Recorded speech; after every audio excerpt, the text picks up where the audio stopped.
The wide majority of future Neo Vision Awakened units only exist to serve as a stepping stone for slime.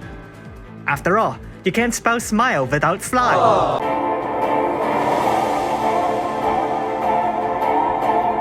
First off, the 5th anniversary livestream confirmed a Neo Vision Awakening for Elena.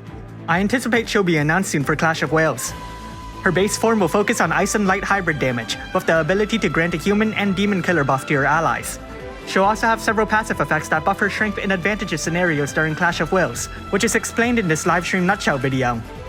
Activate her True Brave Shift, and she becomes a supporter, where she seems skilled to participate in morale battles. Her Trustmaster reward will also be upgraded, though only Elena can wield it. If the Trials of Mana collaboration ever shows up, we may finally see Duran and Angela. As you might be aware, they don't actually exist, so on the off chance that they actually appear, they'll probably appear as Neo Vision units. Regardless, I'll just talk about them in this video. Duran was a physical attacker of Oreo Ray and Stardust Ray chains, with 5 different elements available and a blank template if you hated them all. However, despite having a variety of choices, he didn't have the best uptime with Elemental Imperils. So, to fix this, his Neo Vision Awakening turns him into a physical tank, because, obviously, that was the only solution. He takes a turn towards support for no distinguishable reason, and he becomes a physical tank that can chain, at the cost of being a middling tank. So, how does this Brave Shift improve him as a unit? Well, it took those elemental abilities, and now he can retain the elemental attacks. Game breaking. He still lacks the Imperil for whatever reason, but somehow it still ends up working.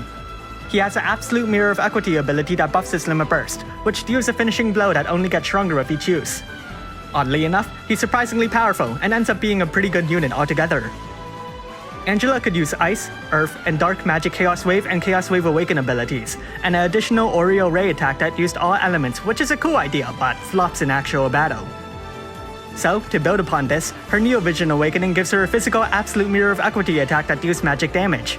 Activate her Brave Shift, and she gains, first off, a plethora of elemental resistance. She can now use a Dark, Earth, or Ice Chaos Wave ability, or better yet, a Water, Lightning, Earth, or Fire Chaos Wave Awaken ability with a powerful associated Imperil. As you might be able to tell, the Fire one's by far her strongest. Like Duran before her, her Limit Burst also has stupendous finishing capabilities, making her a tremendously adaptable unit that can serve as a powerhouse on many teams. The next unit to receive a Neo Vision Awakening appears alongside Charlotte and Emperor Vlad. It's the unremarkable 4-star unit Zio. I still don't know how this happened, but it is rather exciting. A Neo Vision Awakening also means a Super Trustmaster reward. It's a 2-handed attack and spear gun for whatever reason, with a bit of elemental resistance and a small platter of nice bonus effects. His Neo abilities include a useful fire buff for a team, and a strong fire and ice imperil that chains a bolting strike.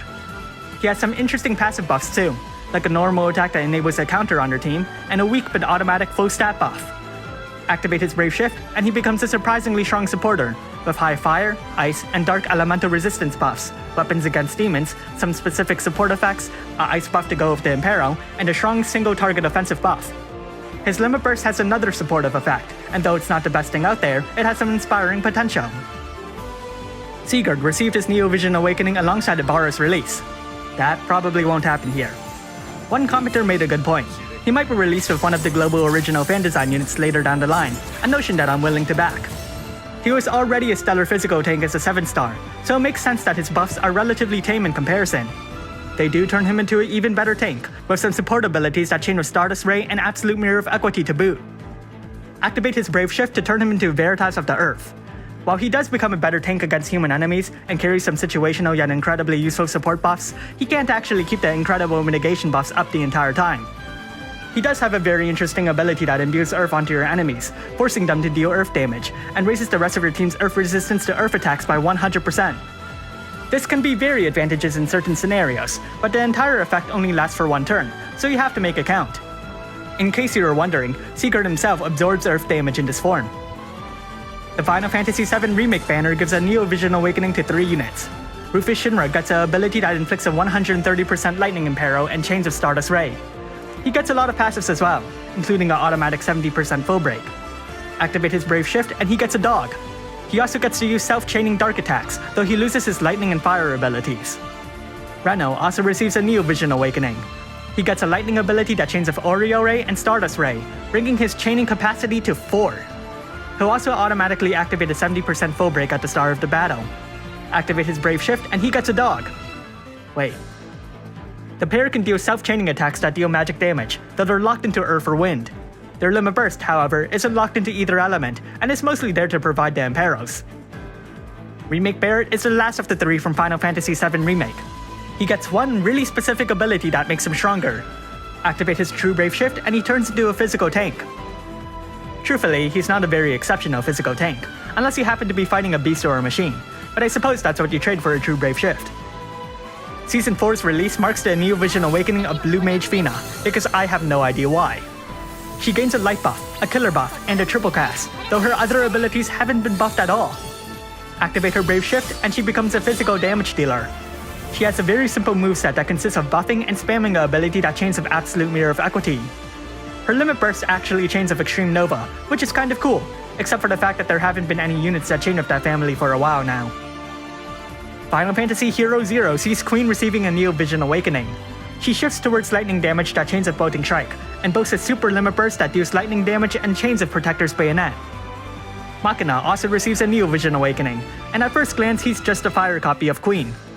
However, their Super Limit Bursts do have minute differences in buffs, as Machina's Super Limit Burst will raise the damage modifier of his other physical attacks. Overall though, you won't see that many differences in their playstyle. Citra and Mariana will later receive Neo Vision awakenings as well. Citra gets a quadruple cast that can be used with a Neo Light attack which scales off her spirit, and chains of Bolting Strike, and also has access to the upgraded black magic spell Ultima. Activate her Brave Shift and she becomes Veritas of the Light.